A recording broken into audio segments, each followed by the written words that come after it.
Welcome back to another episode of Can Blue, a hockey podcast covering the Rangers and the Montreal Canadiens. I'm your host, Ben, covering the Rangers. I'm Brendan, covering the Canadiens. And, well, it seems like from the Rangers-Habs game on Sunday, we came out on top, and we're here to do pretty much a similar thing that we did last time. And you got to eat some crow here, unfortunately. But, yeah, it was a great win. We'll talk about it later. But I got a Gallagher jersey right here for Ben. You know, Ben's favorite player on the Habs right now, right? Wouldn't you say so? You didn't say I had to say that. Well, okay, you know, I changed my mind. You say the Chessie thing and say Gallagher is my favorite player on the Canadiens. Okay. Right now. Gallagher is my favorite player on the Canadiens. Well, you have to wear right the jersey now. first, so. Okay. Yeah, not gonna lie, there was a moment this weekend where I didn't think this would happen, but I'm so I was glad. pretty confident the entire game that we would win. Right, So right. I even said, look over, because we were not in the same section. And I said, look over to me the next time the Rangers score when it was 4-4, and then they did not score. And they went to OT, Yeah. and I was looking over at you at OT, I did not and look- you were like this the whole time. Of course not. And I saw you leave early, Yeah, and I'm I did like, not stay. aw, I man, wasn't you staying. didn't even look at me. No, of course not. Beautiful. I know better. That's amazing. I was just basically doing this the whole time. Yeah. Look at me. Yeah. Let me find a place to put this bad boy. Okay, now say that thing. I'm wearing a Gallagher jersey because Gallagher is my favorite also turn player. around. It's my favorite player on the Canadiens. Perfect. We got you. Favorite player. Only made the second team on the quarter century game, or team, whatever. That's At least he made the team. brutal. Yeah, I guess so. And one other thing that I'm Itching to say. part of the bet. Yeah, I'm just yeah. making it clear, but sure, that I am contractually obligated to say is that Shesterkin is overpaid and not living up to his contract, which is a pretty mild statement, I would say. Honestly, I don't think it's too inflammatory. It's not too inflammatory. I'm being nice. You were being nice. I don't know I'm why. being nice You because should- I couldn't come up with anything else, to be honest. The Kreider stuff was already mentioned. I think earlier in the season I said I gave you some ammo and you didn't take it, and I didn't want to feed it to you now. Well, of course. I guess that's my bad, but that feels pretty good. I mean, your best player right now is Shesterkin, so, and everyone else is, he's overpaid. as I said to you, it's dispendable. Overpaid. Overpaid. Yeah. Yep. All right. Well, it's not burning my skin, so that's good. Yeah, the Kreider one did burn it a little, Yeah. but yeah, this Gallagher was a great is week. my favorite. He's a total rat, but I still like him. That's good. But Thank he's a you. rat. Thank you. I'm sure Brendan will agree with you, but Brendan Gallagher. Mr. Gallagher, not Brendan. You. Yeah. Good. So yeah, I mean, it was a great week, I would say, for the Habs. Rangers, despite the loss to the Canadiens, I mean, also pretty solid. We're continuing our 8-game point streak, so kind of similar to the we are either winning or losing in overtime, or shootout. So it's kind of bittersweet because I Did don't. all your games go to Not all OT? of them. Some of them we just win outright, like what we'll cover. But we haven't had too much success in overtime just overtime lately.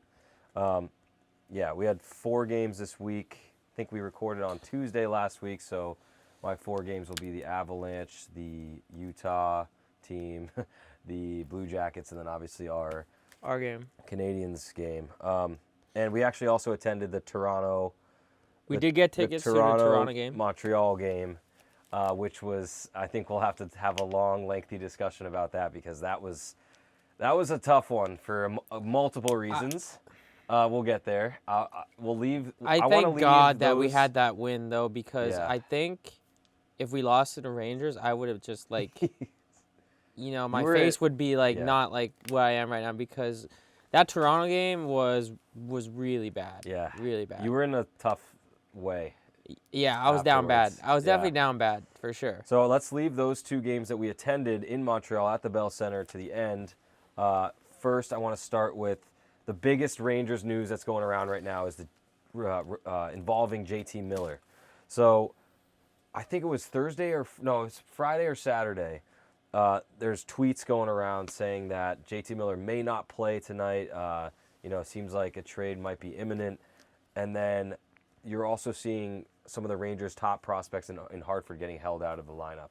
So it seemed like an inevitable trade was coming between the two clubs. And then at some point, the coach for the Canucks, Rick Tocchet, said like, "No, he's playing. Like nothing's happening right now." So like it kind of got waved off, and it came out later that it seemed like there was a package in place. It was pretty much at the finish line, and then they couldn't decide on terms of some. Like I've heard so many different things. At first I heard that Lafreniere and Schneider were both involved, but I think that was just a clickbait, like New York Post Larry Brooks type of article type of thing. Because I heard later that was just not the case, because the Rangers would not do that, and I'd be pissed if they did that. So surprised. It would be if bad. Lafreniere was That would in be package. mortgaging the future for an older center. That would not be good. Then I heard it was a Hedel, Lindgren, and a first rounder, and maybe a prospect, which I'm way more comfortable with. Like Hedel, I like love him, what he brings and his compete and his speed, but he's one hit away, one like not even super bad hit away from just never playing again because of his concussion injury in like history. 4 or 5? He's had too many to count at this point. Lindgren, I'm gonna kind of go hard on him this podcast. I've watching the games the last couple weeks. He's been just an eyesore on the ice. He got an assist in the Habs game. I don't. It's not enough. He's not there to get the points or assists. He's there to lock down. He hasn't been doing that. And then like a first. What is a first for us right now? If it's a first this year or next year, Well, to be honest, if it's like a top 10 pick, that's pretty solid. Well, so people released reports that they couldn't agree on how that pick would be protected. So if the Rangers somehow just like kept losing, they probably would want a top 10 protected, and I don't think the Habs or the Canucks wanted to do that. But then I heard another thing that was saying, what were they saying? Like, it wasn't about the pick; it was about something else, some other.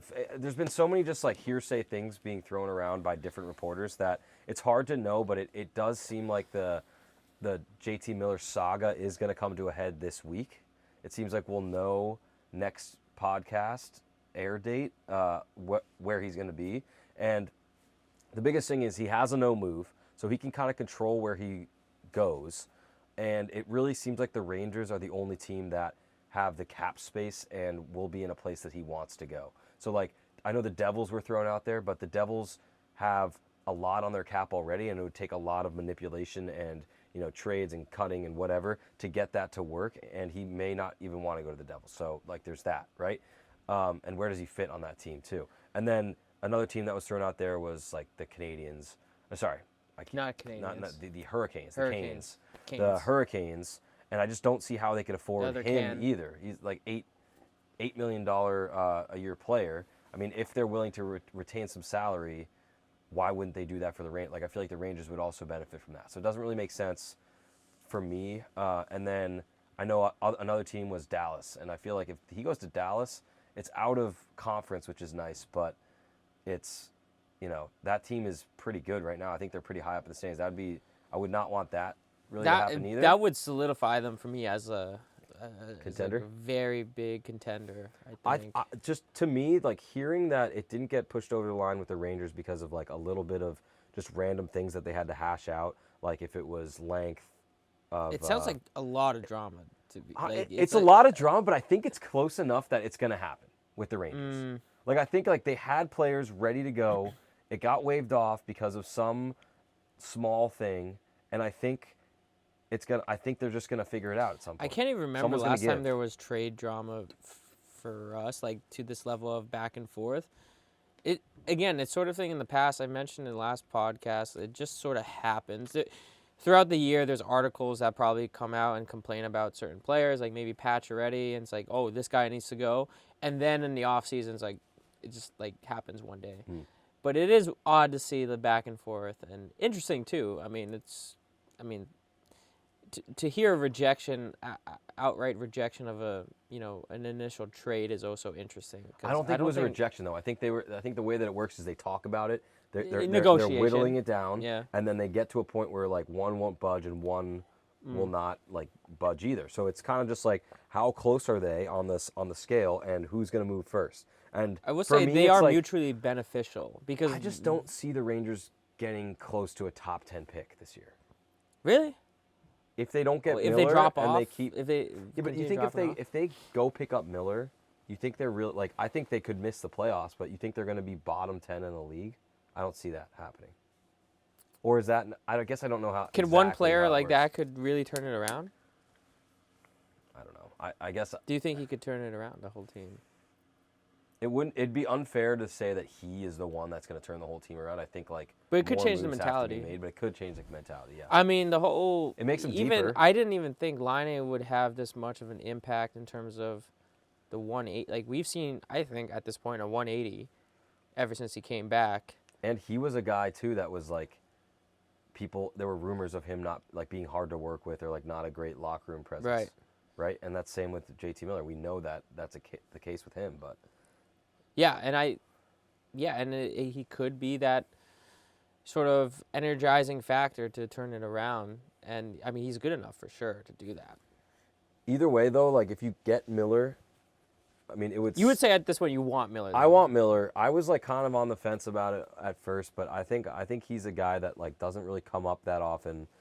He's the hard-nosed center that like could take you far, and you'd have him till 2030. So like you're gonna have him through the end of his prime, which is like the next year or two, and then when he'll pass it over to the and whoever's like I'm coming not in. expecting him to be a top line center for the next 5 years, but like if he could, I think he could definitely have value, and he's been a 100-point player before. So Yeah, like yeah. it's like he's not too far removed from that. And he's clearly disgruntled where he is, and I think if He's not injured or anything, no, right? Like, no. I mean, he's had some. He took a leave of absence earlier this year. There's been some random things, but I think it all comes down to like he doesn't want to be in. yeah, Vancouver, mentality thing. and Yep, it's just yeah. So we're gonna stay tuned on that and see what kind of comes of it. I think it's very close, and I think we could see it by next week. That would be exciting. Where he ends up. Yeah, and I hope it's with the Rangers. I would hate to see Hedl go because I do love Hedl. He's a favorite of mine, but it's kind of just like you're playing with fire with him with the injury history. And if we can get rid of Lindgren and maybe some other kind of smaller asset on the way, that might be good for us. I'd be interested to see, because the trade deadline is coming up, if we become buyers all of a sudden. Yeah, that's an And- interesting point. I want to see what teams are going to be buyers or sellers, because if you're on, like, I feel like for you guys, you're on the climb, right? It's not like you're vastly outperforming what you think you're capable of. I think you're probably performing right at where you're capable of, which is bubble. And so it's like what I think you should do is try to add without mortgaging too much. Yeah. But not be all in, because you're not contenders yet. You're not like, you don't have the ability to just completely go all in, but I don't think you should sell either. Yeah, I don't know who would be on the trading block among the other teams. I'd probably have to do some research on that. Once it gets closer, it'll be more clear. It'll be more clear, and who the sellers are and who the buyers are. The race is close. I mean, there's like 4 or 5 teams. The Rangers are basically neck and neck with us too. Yeah. Along with Boston, Ottawa, Detroit, and Pittsburgh kind of fell off a bit. Columbus is in it. Mm-hmm. There's a lot of people in the wild card race right now, and I would say is while we're in it, it's too early to tell. I think I gotta watch the 3/4 half in order to really fully determine if we're going to the playoffs or not. Yeah. I think the next 3/4 will be a good indicator. There'll be some separation. I'm hoping. You're saying the third quarter of the yeah, season? the third quarter of the season.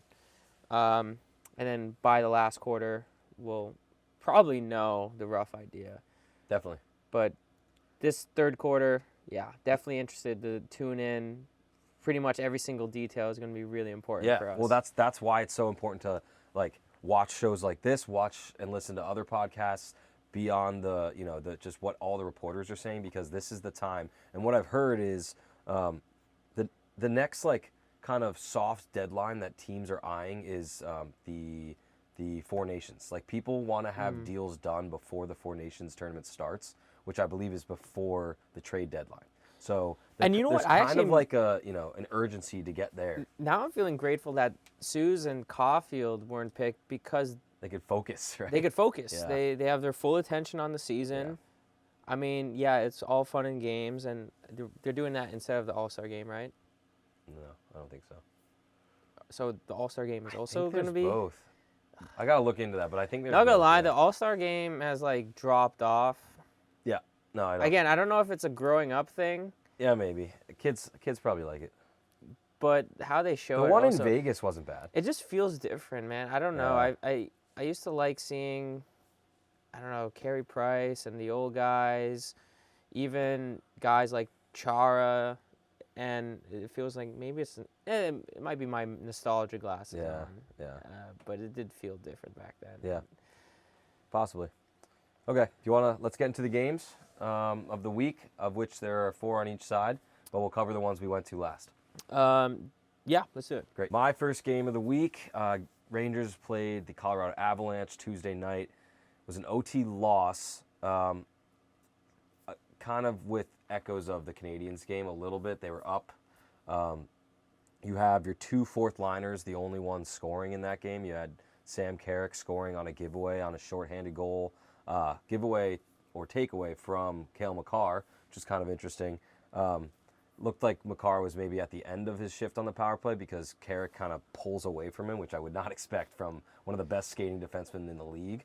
That's true. And Carrick kind of does a cool, like, fake to the forehand, whatever, to beat Blackwood, who also, Blackwood had an amazing game.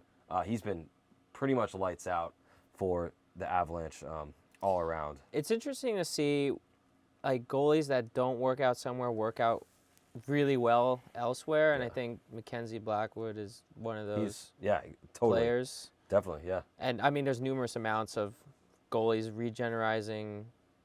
is that a word? I don't No. even know.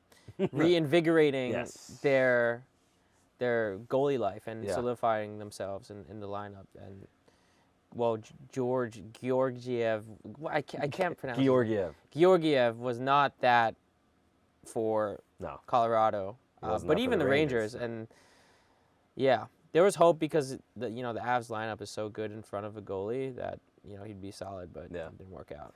Yep. So Rangers went down 1-0 here, and then that shorthanded goal was scored and to tie it up.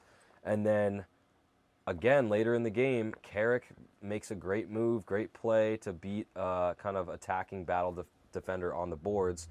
It's like a mini rush, gets it over to Adam Edstrom, the big man on the fourth line, and it didn't seem like it was. I mean, it was great placed. It was right kind of under the arm, but above the pad. But it seemed like point blank shot.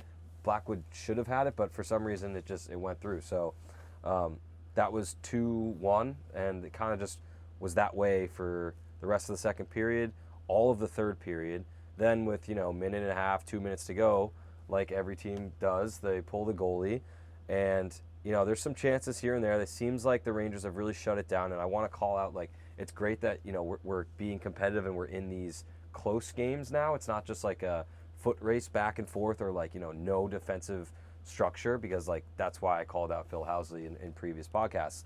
The defense has been kind of horrible, I think, but this week a little bit of a turn the page with that. So empty net. They have an extra man on. A couple shots are getting rifled off Igor.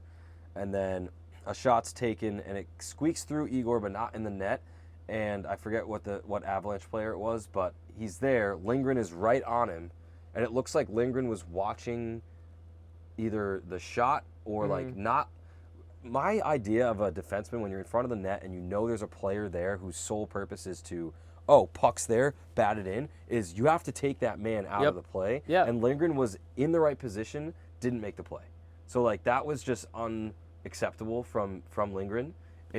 So he could have got the guy. So basically, shot hit Igor, fell down. You see Lindgren kind of go like this, look back, see that it's there, and then try to make a move. By that time, the guy's already put it in the net. Yeah, it's like, it was ready. Why are you there? You can't just stand there. You have to actually actively take the guy. Yeah. And it wasn't like there were two men that he had to kind of play both. That was your man on the back post. You let that go, and they scored. So they tied it up, get into overtime. Zibanejad has a great takeaway move, breakaway, stoned by Blackwood. And it's just like this guy has no confidence. Yeah. No, but I don't even know. Like it's sure Blackwood's been great, like we said, but Zibanejad cannot score on breakaways. And this comes into play in the next game too. It also plays in the Montreal game, but Yeah. even though it's not Zibanejad, it's Trocheck. But well, whatever. That's different story. He just. I mean, that's where you got to bury the game. You get that extra point. It didn't happen. A couple shifts later, or a couple seconds later, they come down the ice. They're just, it's overtime. It's 3-on-3. So like, there's obviously going to be holes. I'm not going to like pick it apart too much. Like, sure, there's going to be a breakdown. Like, you're going to need to play your man, but everyone's cycling, so it's hard. It's a coin toss. Yeah, it's kind of like I agree. It's very who gets caught out first. The better team doesn't always win in 3-on-3 overtime. I think the better team most of the time wins in 5-on-5, which is why you get like 5-on-5 overtime, which is why you get more often than not better teams advancing and winning a lot of playoff overtime games. But 3-on-3, it is a coin toss. I do love 5-on-5 OT in the playoffs. I think agreed. There's such great intensity, and I mean obviously because it's playoffs. Yeah. But you really feel like on the edge of your seat constantly in OT. But that's why like having a team with great 5-on-5 metrics matters so much more. Yeah, it's true. It's gonna. You can't just rely on three in. players. You need the full cohesive unit. So that was the Habs game. Loss. What is it? 3-2 loss. So like nothing glaring like 7 goals let in or anything. But it's just like you had the game. You could have put it away in regulation. You didn't. You could have put it away in overtime. You didn't, and then you lose. Right. Which is very similar to the Habs game in my opinion, but that's all for tough but competitive. Tough loss, but yeah. But how many times can I say that? Yeah, I just don't want to say that every time, Yeah, I mean the Habs were number 1 in losing by like a singular goal, and we had pretty much last year. We had, at least I remember losing pretty much every OT, and. Yeah, it's true. How much could you really say? Oh, it was close. Like, but they just didn't get the goal, like the OT goal. There's only so many excuses you can make. Agreed. Utah game. This was another game that would show our resilience a bit because we had one of the worst first periods aside from the Toronto game. Not Toronto game. I was just thinking the Toronto game in general. It's in your head. It's in my head. Get rid of it, man. It's like a parasite. Yeah. Anyways, we had the worst first period against Utah because we gave up 4 penalties, and one of them was a 5-on-3. Is this Pizzetta? One of them, the offenders was Pizzetta, and as I said in the last pod, he was getting first period penalties like from the get-go as well. And so Josh Doan scores the first goal, and he got recently called up. So.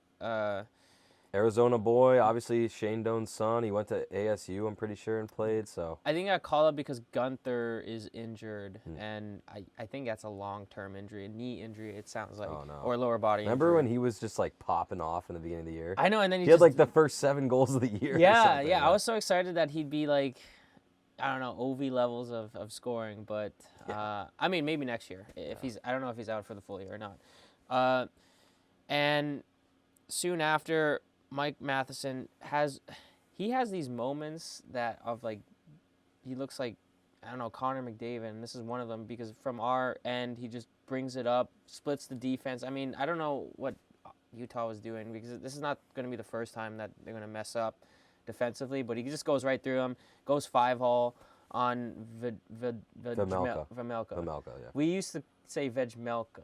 I think just go with Vejmelka. Vejmelka is the right one.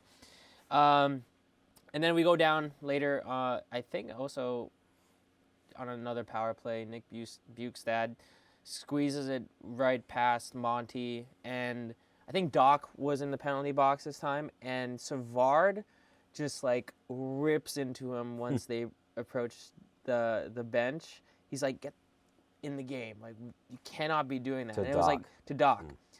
And I think that's good. I was usually worried when it comes to like shouting on the bench, maybe because I just don't like the confrontation like on the bench like that. So I think some players need it. But some players need it because I think he responded well to it because he scored 2 goals, Doc, later on in this game. It worked. It worked. Yeah. So the tying goal was in the second period and was one of the nicest tic-tac-toe plays I've seen in years for the Habs. We got Carrier bringing it in, brings it back to New Hook and Patty. You know, he kind of slowly goes to his spot on the left side, and then New Hook saucer passes it perfectly to line A, and for the classic slap shot. It just happened so fast, and I was watching with my brother, and I was telling him I've never seen them just like a tic-tac-toe so clean. It was the nicest play I saw all year, and the Habs side 2-2. And then we got Kirby Dach's first goal, which was a complete defensive breakdown from Utah. Lane Hudson goes in the zone on the top left corner. He draws in 4 defenders. Yeah, I don't know. I don't know why, but then Dach sneaks in on the right side. Lane Hudson just saucers it, and then he just drives to the net and scores. Lane has this knack of getting people's attention right now, and this happened less so in the Toronto and Rangers game. Because I think people are catching on, but there were a few times this season where people just try, like 2 people defend him at once because he's so shifty and whatnot.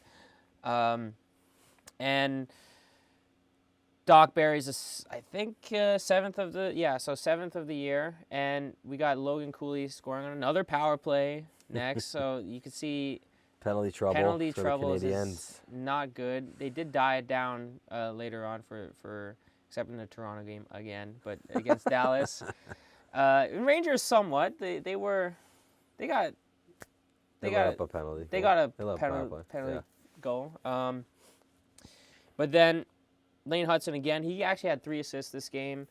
Just taps it into Caulfield for another goal. Dach for the 5th goal snipes it from the point. I was not expecting that. He kind of just whiffs it, and I think Vejmelka just got caught off guard, I guess, based on the velocity of the puck and wasn't expecting it, and kind of chips under his right arm. And we went in regulation 5-3 against Utah. Pretty solid game. Hudson getting another multi-point. Leading the race in the Calder still. And as we talk, obviously still leading today. And Dach bounces back despite a terrible first period for the Habs, and also being down again. So I feel like we should be down more often because I think that pumps up the boys. And there was only one time where we were up from the first period, and that was the Toronto game, and we'll talk about that. Okay, well, that's a good segue to my Utah game. Yeah, you also play Utah. We also won 5-3 in regulation. We also had probably 2 or 3 pretty weak goals that Vejmelka just let in. Like the last 2 or 3. And he played back. Yeah. Well, no, this was Thursday, so I think you played him Tuesday. But he played twice. I would expect. I don't know. For us, I feel like. Who's the other goalie though? Yeah, I don't even know actually. No. I had him on my fantasy team. I think he took a leave of absence. He had like his mom passed or something, and then he came back. But. Oh really? I forget his name. Whatever. So, Vejmelka. The key takeaways from this game were Michelli scores 2.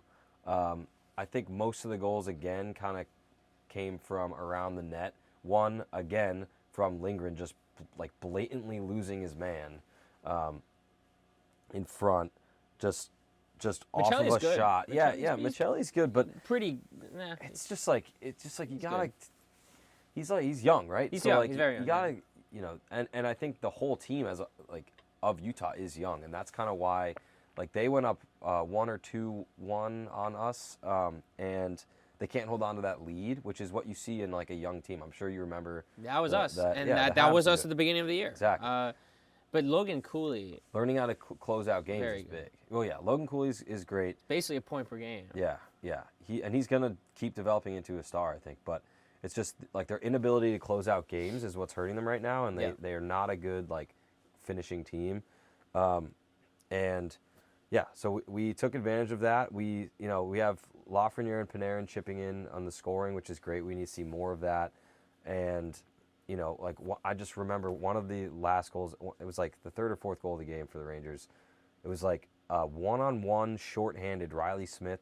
He's like outside the circle and he shoots and it goes in far side. It's like, Vejmelka, how do you not save that? Yeah, so similar to the last Dach goal. Yeah, it's like, how do you not save that? And then there was another one where Kreider, it's a face-off win in the zone. he comes up over the top of the circle and just shoots it. And Vejmelka's like in no man's land. It goes in. It's like, I just don't, like, great, we're good. We're beating a bad goalie or a goalie that's not on his stuff right now, right? But, like, that's what it just seems, when you were talking about the Habs game against them, it's like, just seems like Vejmelka's having a tough time right now. Yeah, it does sound similar in terms of, like, Vejmelka's performance, and that's unfortunate because it is tough to be in that spot where you're pretty much relied on, despite, you know, maybe not being a starting goalie. I mean, Monty was in that position and, you know, shows flashes of still being in that position.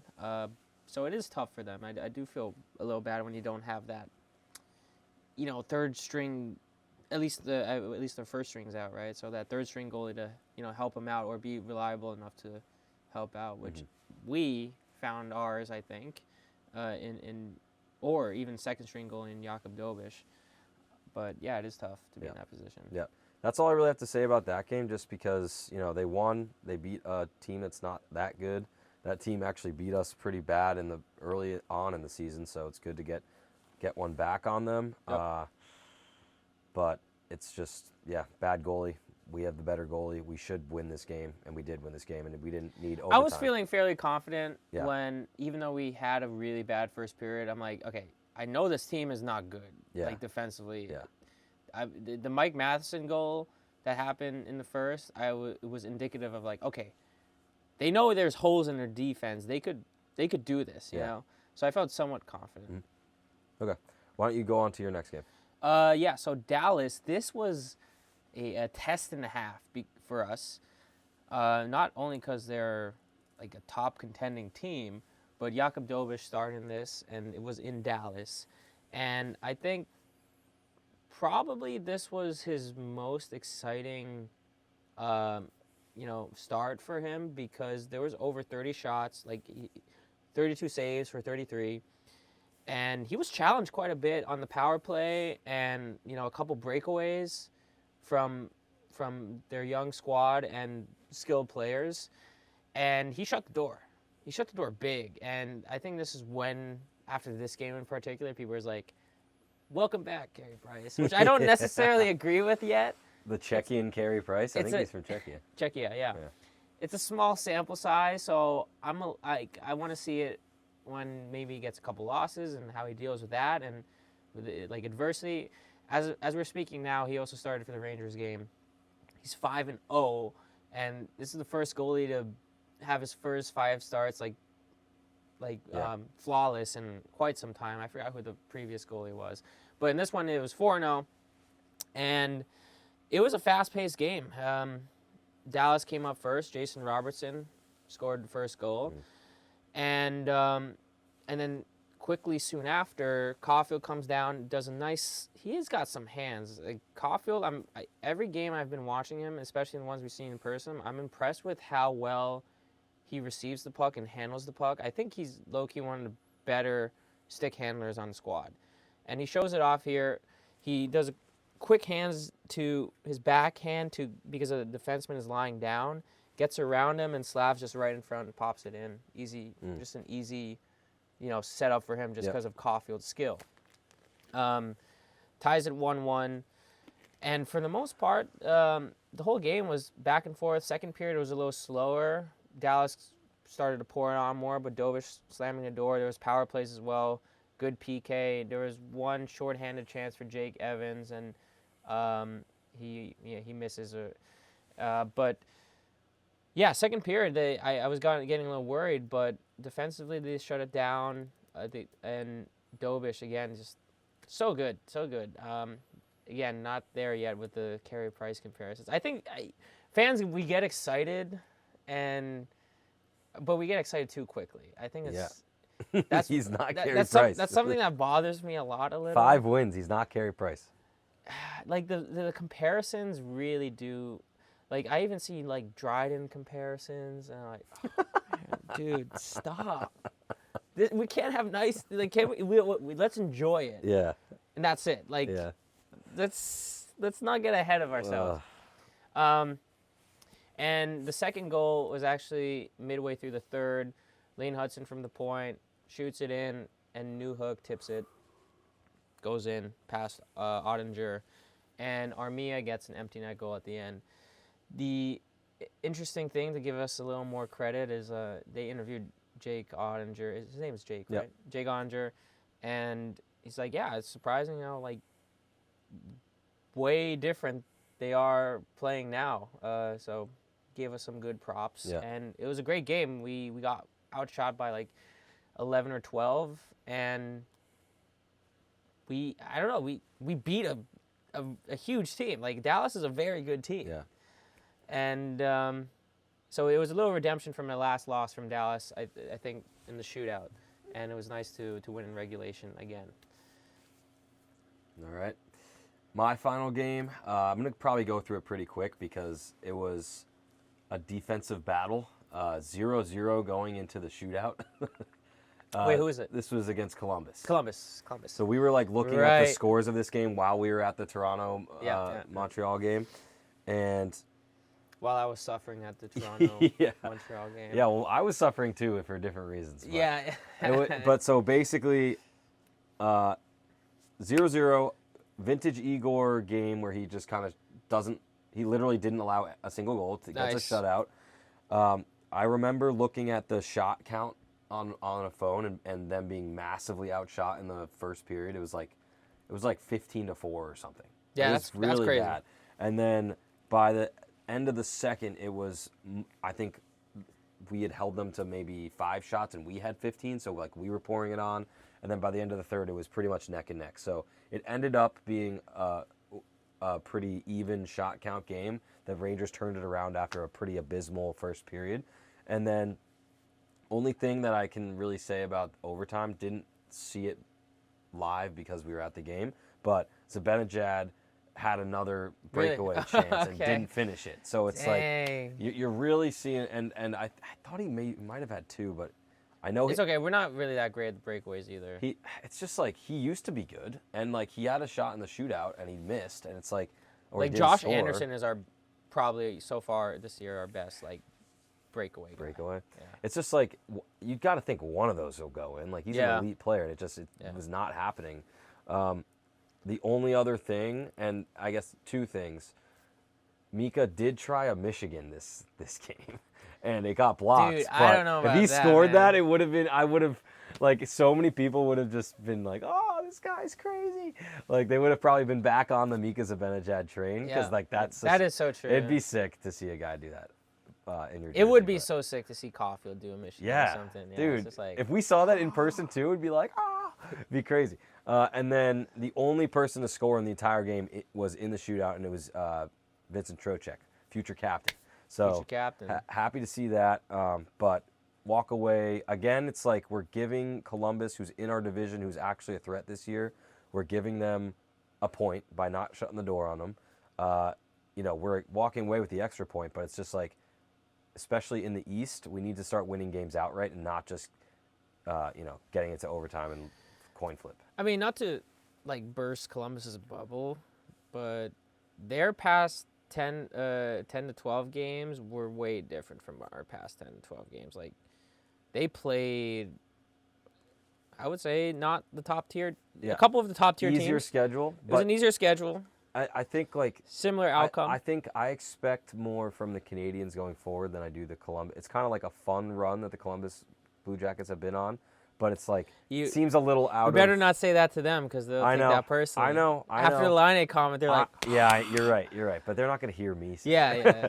I think they're playing above their weight class, and I think the Canadiens are playing like kind of at their weight class right now. Okay. So like, they're punching up, whereas Canadians are kind of playing to a team that I would expect, which is like bubble wild card team. But yeah, that's really all for the Columbus Rangers game. We can get into the Toronto game, Yeah, the both back-to-back Habs and games. I'll let you lead it, but I want to like just give my input on it because I was also there. Yeah. But go ahead. So the atmosphere was great. I mean, Saturday night, there's a lot of Leafs fans at the Bell Center. I was kind of It was expecting packed. it. It was Downtown packed. Montreal was packed. A lot of Leafs jerseys, and I was nervous walking in it because I I hate Leafs fans. To be honest, they there's something about them that instills anger. The way they look, the within way me, they talk. the way they look and talk. Although the Leafs fans in our section were pretty chill. The guys next to us. We were in a pretty heavy Leafs Yeah, we were in section, a Leaf though. section for sure. I mean, behind us and then next to us on our left. I mean, there was that guy talking crap like Yeah.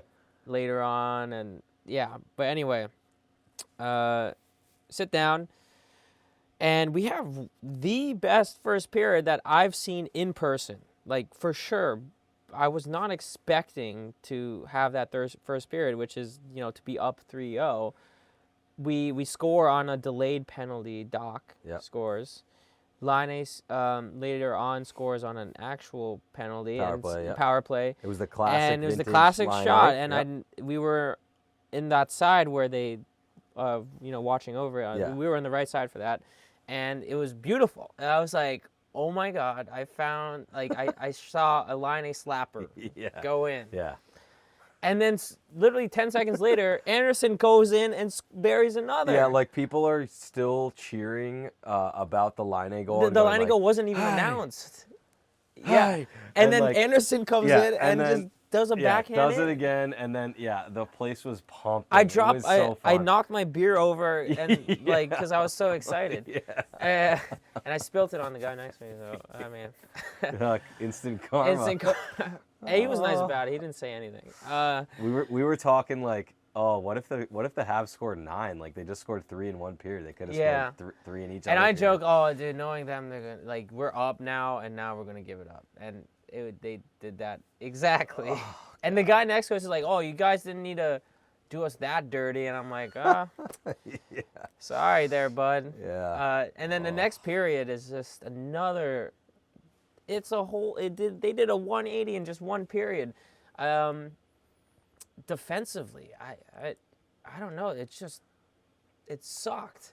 The power play started to suck too. Okay, I don't know if we got a power play in the second or third, but there were times when they kept doing the drop pass I think and it was it never the worked. Third because It was I more the third? remember Okay. them like dropping it away from us, like over and over Right. and over again. Or it was even the first. It could have been the first where we were talking like, why are they dropping? Because the whole point and what we're talking about is when they're going into the neutral zone, teams, almost every team does this. They drop it back into their own zone so that a player like a defenseman, like the first person closer to your own goalie. We use Suze does it too, though. Can pick up the puck with speed and then get by the defenders that are kind of flat-footed on the blue line. So you drop it back, he picks it up, he has more speed than everyone, he goes around, makes it an easier zone entry. But the Habs did it like 5 or 6 times in a row and it just didn't work. And they couldn't get in the zone. Yeah. So, but you're right. It didn't happen until the third. But it all started when Christian Dvorak missed a shot and it banked off the glass, and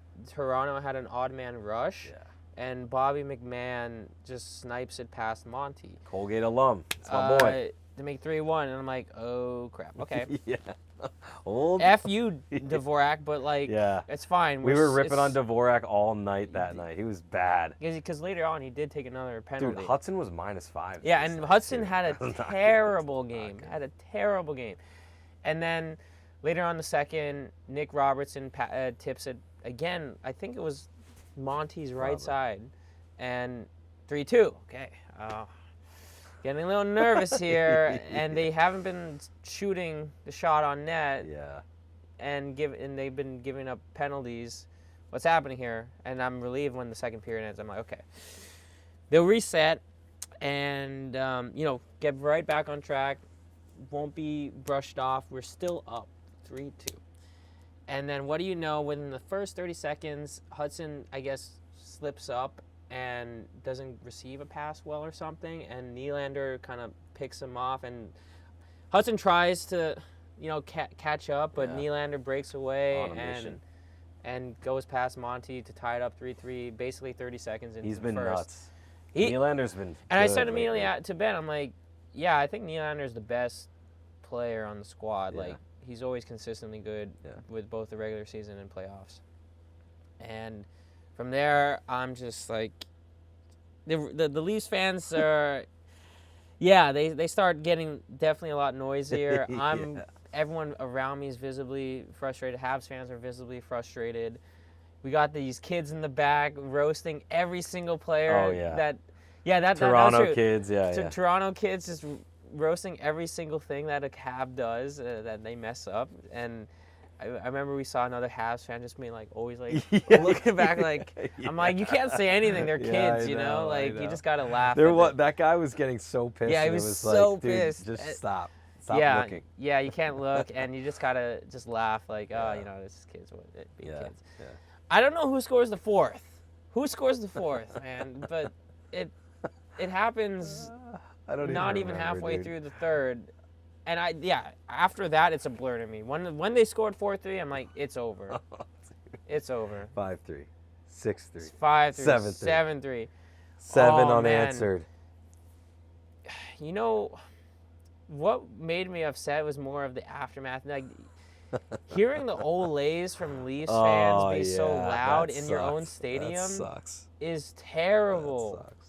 Think about if you heard Olays at the Rangers. I don't even what a chant from the Jersey Devil fans leaving Madison Square Garden. Whatever. I don't know. It's and because there's so many of them, because you would expect another Canadian team to have a lot of fans, especially as close as Toronto is. Initially the guy was like, "Why'd you gotta do that us dirty?" is now like, "Oh," like in our face. Yeah. Oh. Yeah. And of course, I'm getting like grouped into this because I'm with the diehard fan. He was wearing a Weber jersey. So. I only jersey I would maybe ever wear, Shea Weber. I was being respectful. Yeah. Besides this one off a bet, but so they all thought I was a Hab fan. I was just like, no. Yeah, a guy was like, oh, you don't. He was taking it off outside the Bell Center, and he's like, oh, you don't have to be that embarrassed. Or I was like, this is not my team. I'm here. It's fine. I'm here in solidarity. He's a Rangers fan. I said I was struggling there too because like I don't know if I came down with something like during the game or right before, and so like the first period, where the Habs were scoring, I would stand up really quick to like cheer with everyone, and I was like, oh my god, I'm gonna faint. So we did that 3 times, and then I never had to do it again the rest of the game. But I also kind of don't remember the last couple goals because I'm just like I was pretty out of it. And I kept telling him we are not I was too prideful. I was like, hey, it's 6-3. It's 6-3. I'm like, no, I'm not leaving. I feel really sick. He's like, you can go. I'm like, I'll stay with you. I'm here. Yeah, I was telling you can go, but I'm staying. Well, you're diehard. I love it. I cannot. You know, the pride in me is to like I kept on doing it. Go Habs, go chants, despite losing. Yeah. People in our section started leaving. I'm like, no, we're not leaving because like I gotta. You were really torn up. Like when we were walking home, you were like, I guess I'll go out now. You're supposed to meet up with your buddies, and like you were I'm like so pissed. Just drink my sorrows and then you away. Stayed out till like 3:30. Wow, what a night! I guess people now know I'm an insane partier. No, but I was just down bad, and I mean, I was not feeling confident the next day. That's for sure. I was like, you know what? I don't even care about the Rangers game. I was just like, at one moment, we're just like, I was just so like pessimistic, just because that was the worst in out of all the games I've attended in person. Definitely the worst game I've ever seen. I'm really glad that wasn't the only one that we went to, because like, that would have sucked. I would have had to take a serious break. Yeah. From going. Okay, so final game. Final game. Collab. Rangers. Canadiens.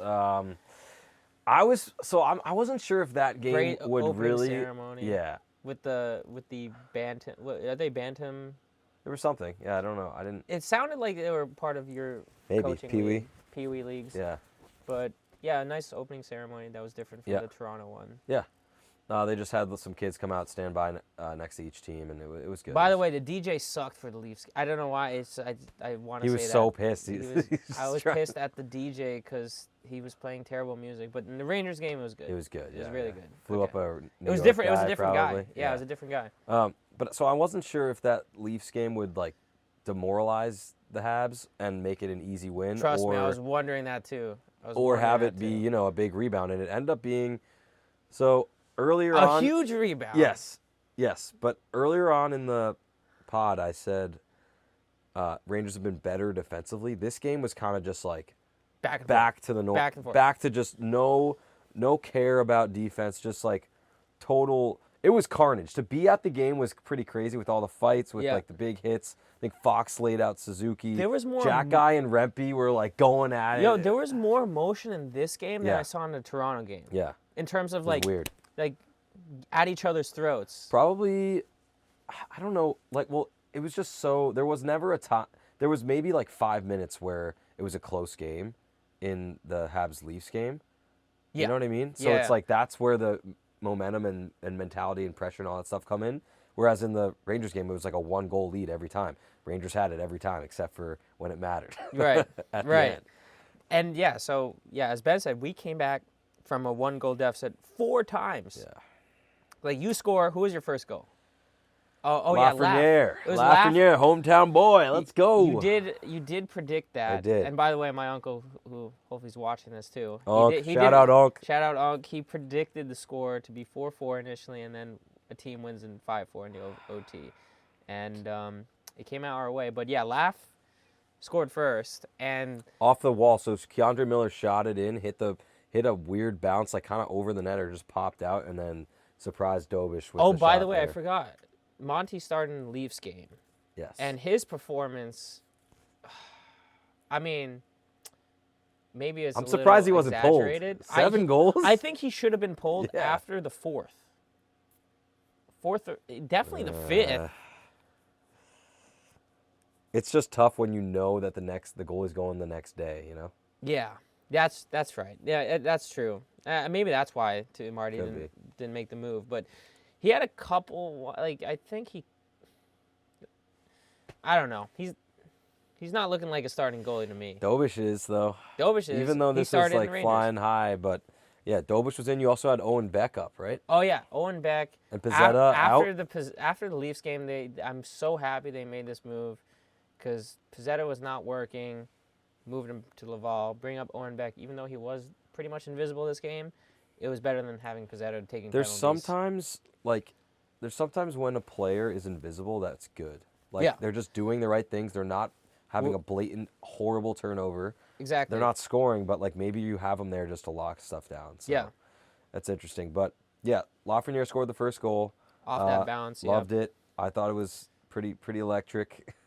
And no, like the thing is with the Toronto game, we had chances. Like there were times where we could have tied. Like especially when it was 4-3, we could have buried yeah, it. Wall played really well. I played thought. really Yeah, well. yeah, after the first And three. the puck luck just wasn't there. And when I saw the laugh goal, I'm like, no way, like Puck luck again. Yeah. puck luck. And I'm like wondering, or scared that it won't happen for us. Like, because Yeah. our puck luck was terrible for Yeah. the Leafs game.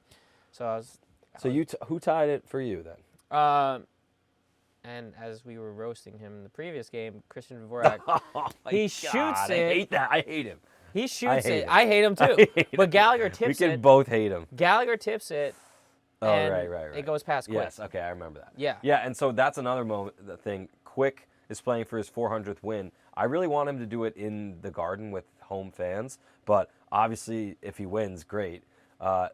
Really sucks. He was also just playing out of his mind, keeping the Rangers He did. in it. Yeah, give him He props. played really well. We outshot you. and it in sucks. the end. Yeah, and it sucks that like we can't secure the win for him for his own personal stats. But We had a great first period. Again, it was a good bounce back in the Rangers game. Like Newhook had a chance. yeah, He had a great game. Doc was a little quieter this game, but in particular, Newhook and Gooley had a really great game and chances in the first. yeah. Yeah. And then who scored your second? Second was Will Cooley, and it was kind of like right under the arm. Like I feel like it was a quick. Was Off- it a giveaway? Yeah, I think it was a giveaway, and from then Jack Guy. yeah, Yeah, Jack in the Guy corner. giveaway. It was in the corner. I don't know who he was kind of with. right in the slot. Right in the shot, slot, yeah. Yeah. Good goal. Again, you have Lafreniere and Cooley scoring. You're doing something right. Very different from when like Carrick and Edstrom are your only goal scorers. So I didn't notice Edstrom. Was he playing? he was playing. He big 84. He didn't like do anything crazy this game, but he's out there. Actually, no, I remember seeing him,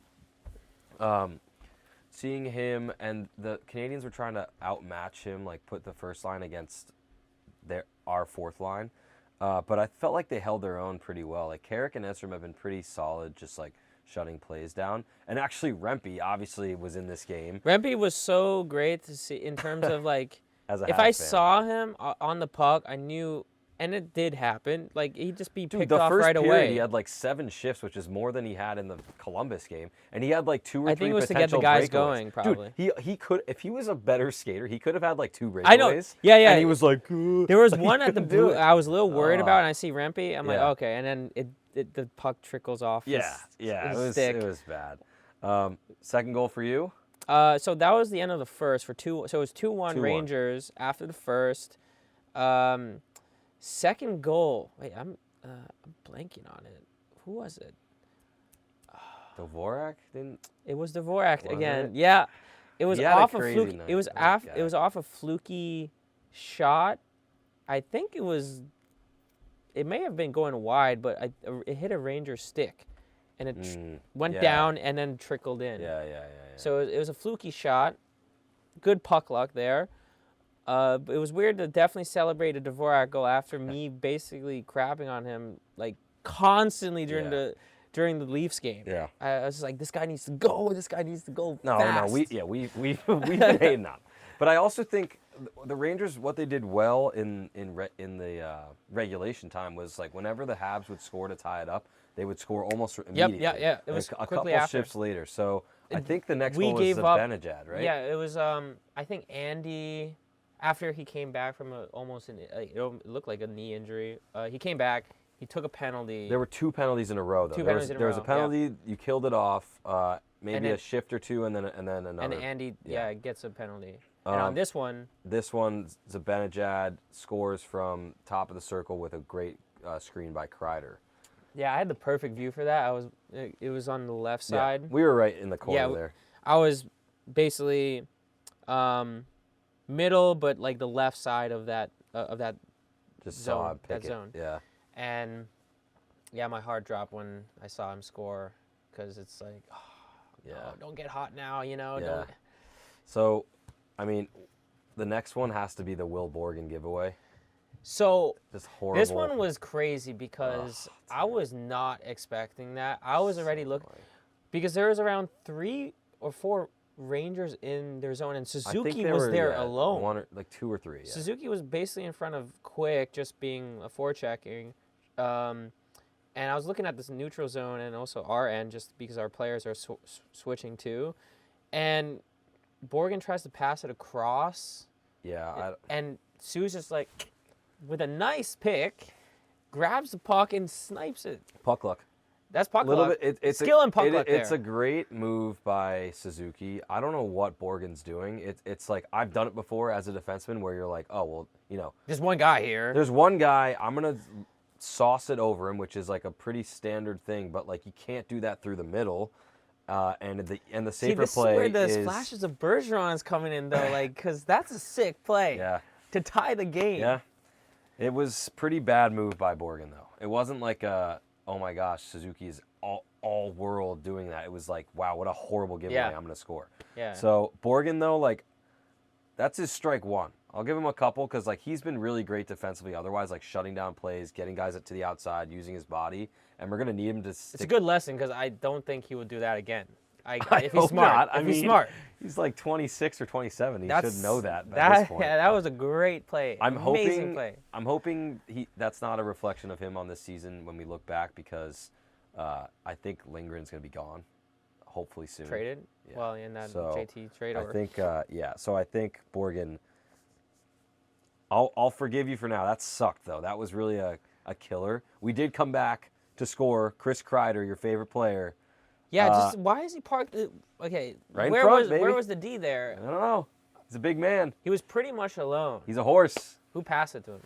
I don't know. I don't remember. I just remember going in. I just remember seeing Kreider there and just him and Dobish alone, like, and just pops it in. And I'm like, all right, well. It just seemed like every goal that the Canadiens scored, the Rangers had an answer like a couple minutes True. later. It was awesome. And that made me so nervous Yeah. because how many times can we come back? Yeah. Like, is it gonna stop like the one goal coming Yep. back? But thankfully, and then there was a big stretch because I think that's when the second period ended, and there was a long stretch of no scoring, until 7 minutes to go. Lane brings it in himself, passes it to Caulfield. Caulfield shoots it. It bounces off Quick's left pad and rebounds right into Slafkovsky's stick. And he runs into the net, does the funniest, really hard, does the funniest celly on the ground. Dislodges the net. Trocheck is there. Like, Trocheck's on Slafkovsky, lifts his stick, but it's, like, way too early. And then Slafkovsky, like, fights, gets his stick down, and then puts it in. So it's like... Oh, too early. It's like, stick I know, too early. like, I don't know. As a center, you got to pick that guy up, and that was his man, and he was there. Again, you just missed... You like, didn't complete or execute where, like, you were in the right position. It just... I'm seeing a lot of that. Kind of sucks. It's like, did he lose his man? No, he just, like, made a play, and then it wasn't the right timing. Right. So, yeah. That's a bit tough because that could have gone... It's one of those drives that could go either way. It could easily have just been a nothing kind of play because it was a weird... Like, the puck did kind of go through a Ranger defense from the Caulfield shot. Yeah. Like, it went through, like, some traffic, and then the rebound, too, is, like, an additional, like, what if, like, if it didn't happen sort of thing.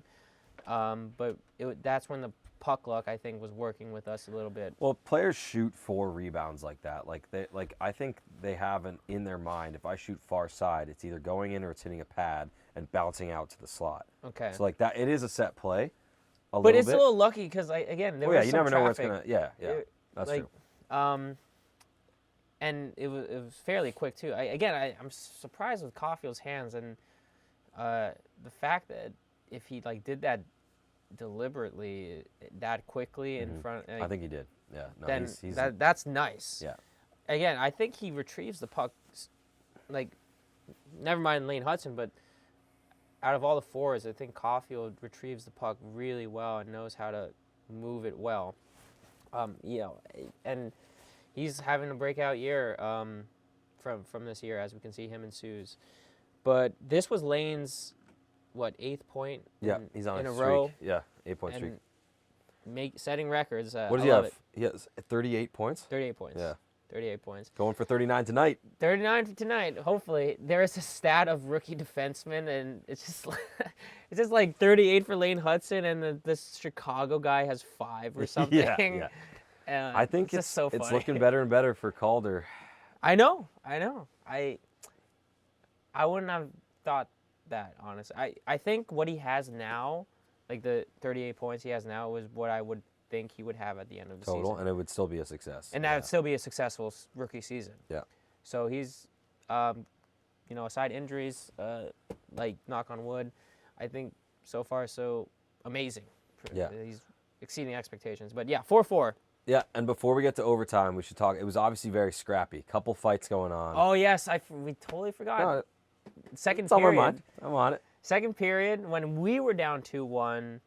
The coward Jack guy who wouldn't fight Reeves. Rempe wanted it. Wouldn't fight Reeves though. Yeah, well, that was for a right reason because we were up 3-0 at the time. And look what happened. And it would have looked bad if Jack-Eye went. It would have looked worse if Jack-Eye went back on his word and they were asked for a fight when it was 4-3. Obviously, yeah. So, but like, you would bench Rempe if you were up 3-0. He's like, all right, no more fighting for you. We're good. We're going to maintain the lead, and if not, increase it. You wouldn't play Rempe. All right. Well, what I didn't like about Rempe's fight is What? He got a roughing call. Why? Why did he get a? Was it because he instigated it? Yes, he instigated it. Yeah, but he wanted it. He said he wanted it, and Jack-Eye's like, all right, let's go.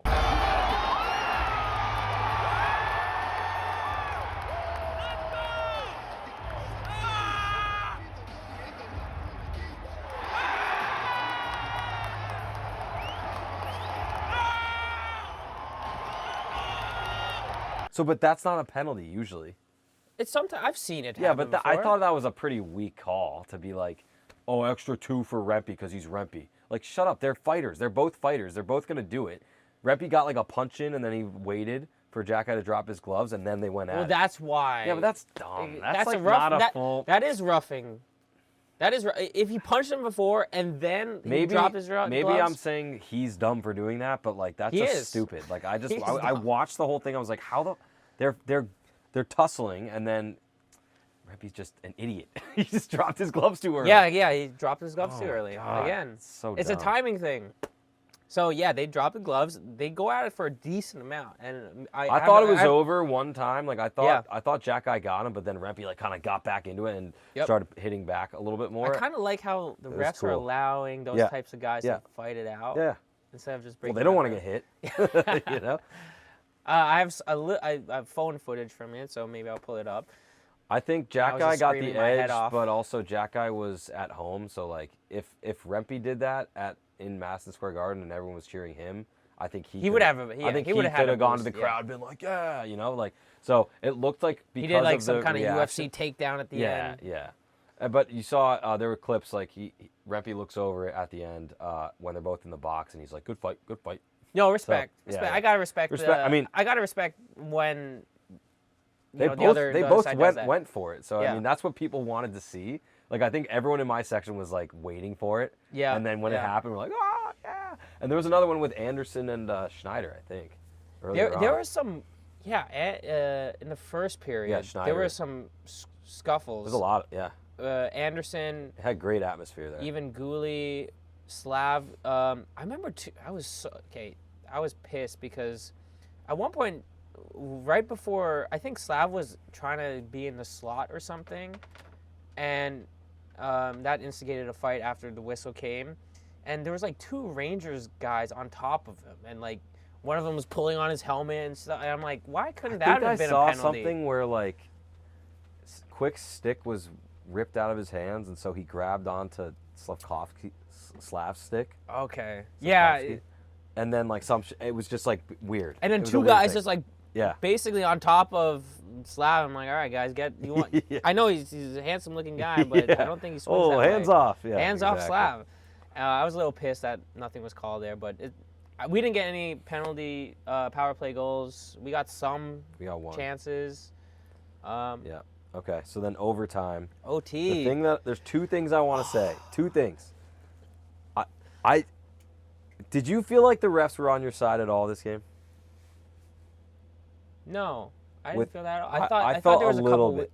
Okay, well, I thought there were a couple calls that weren't made that benefited you that I was just like, that's interesting. I don't Especially in think that overtime. because we didn't get any bad penalty, like we didn't get weak power play chances. I think both sides gave whatever power plays came about were valid power plays. You know, like. Right, but I feel like there were some that might have been missed. So I you're don't talking like about that. one in OT where Andy pushes a guy in the corner. Or interferes, or He wasn't interfering. there was something. There was something If anything, I it was remember. a cross check or in the There corner. was something I remember being like, that just does not seem. in OT. You're talking Yeah, about OT. and then I think I don't remember it fully now. Either way, I I'm not gonna remember- fully blame the refs. Obviously, we blew 4 leads, but it's just like I remember in the game, in the moment, kind of a couple things happening where I'm just like, "Oh, what the fuck? Like, how is that? Right. How is that the call? That doesn't make any sense." So, but I'm not gonna harp on it because that makes you seem like a loser. Like I don't like the whole calling out the refs piece. Well, the other one thing, the one I'm thinking of Okay. is when Anderson. It leads to, I guess, a decent turnover from our defensive zone. I forget who it is, but he pushes a guy in the corner, and I think I was watching replay, and Sam Rosen was like, "Yeah, oh man, maybe that should have been a penalty." okay, that's probably it then. And then the other guy's like, "Yeah, I think so too," Okay. but they're not going to call that an OT. Okay, fair. Fair. I'll take but that. I it think that's what I was looked talking about, though. It looked like just a weird push, and it feels harder than it actually was because the guy was like gliding down, or it was just like an awkward position anyway. Whatever. The The second thing I wanted to say, Dobich looked great. I mean, we obviously couldn't get by him. I think we had more of the chances. You did. And we couldn't do it. I It was mean, just something we're all about thinking we of couldn't it. finish The glove save off Vincent Trocheck, and then, although a low shot on Panarin, but it was still like a Panarin save back to back, and it happened in quick succession. And I genuinely never heard the building pop and yell so loudly. Yeah. And I was kind of hoping like a Dobich chant, but it was something.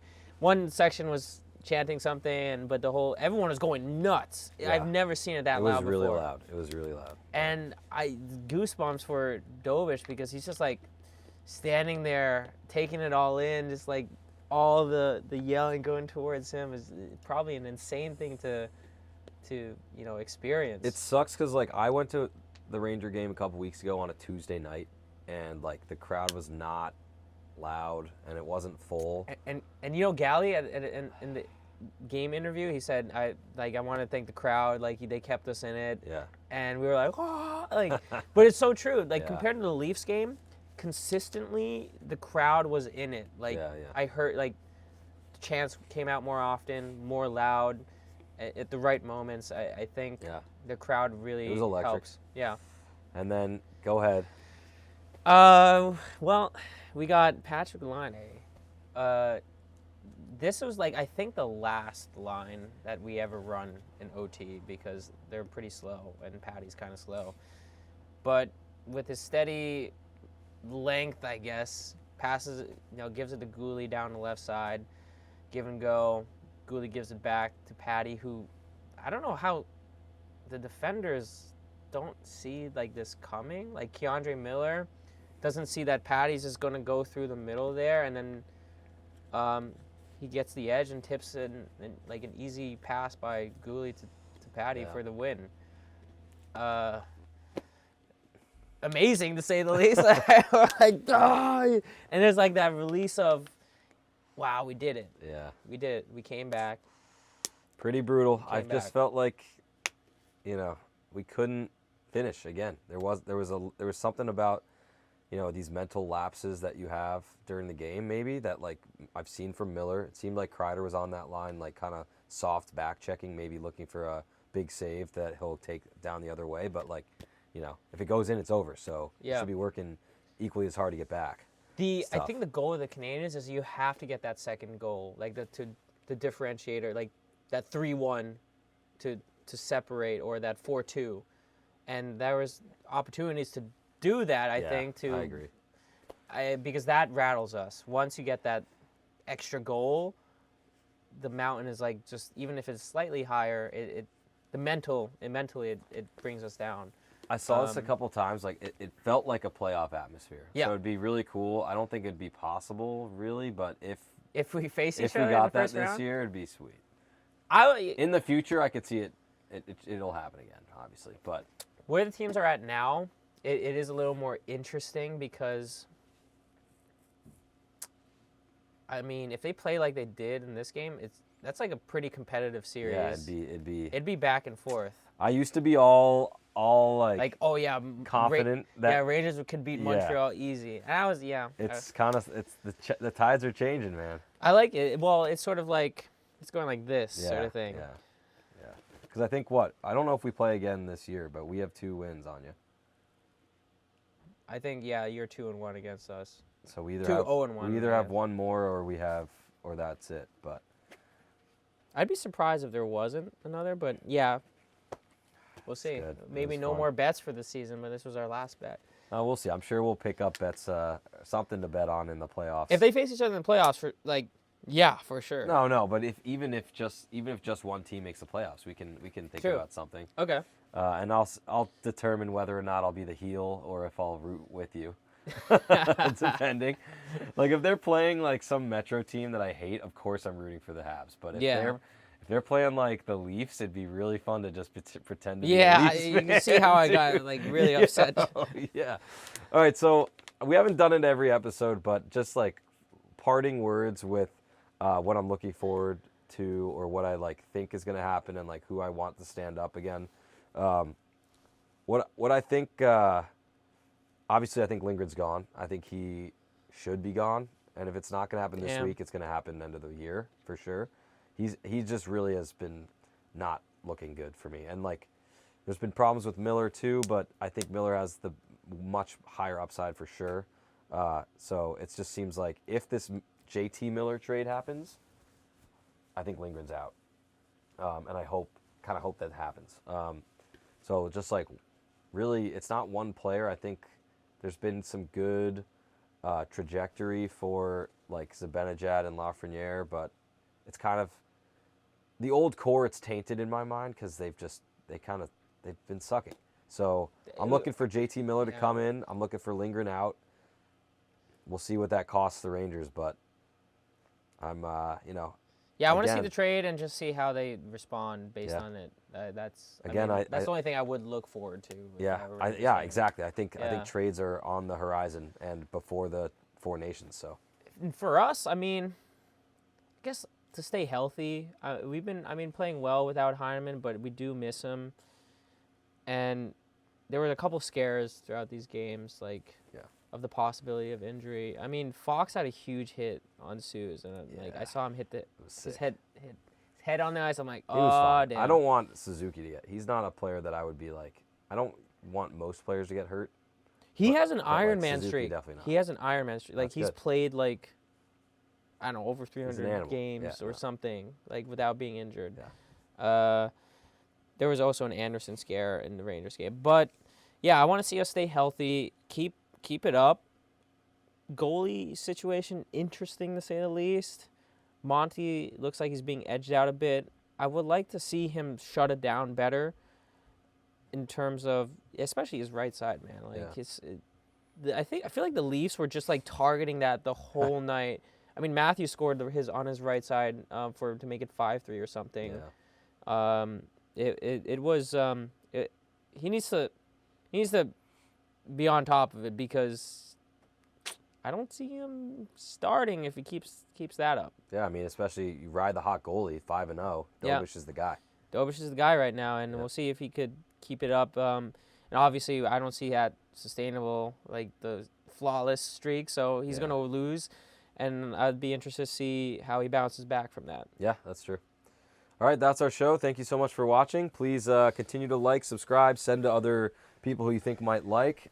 We've gotten a couple more subscribers lately. Thank you to everyone from my Canadian family and family from Montreal for watching. And I guess I thought I sent it out to them, but they just subscribed. They just subscribed. Keep sending that around. Any Canadiens fan who's interested, and thank you also to some of my rugby friends and brothers that signed up or subscribed lately. It's been good. Hopefully you're listening.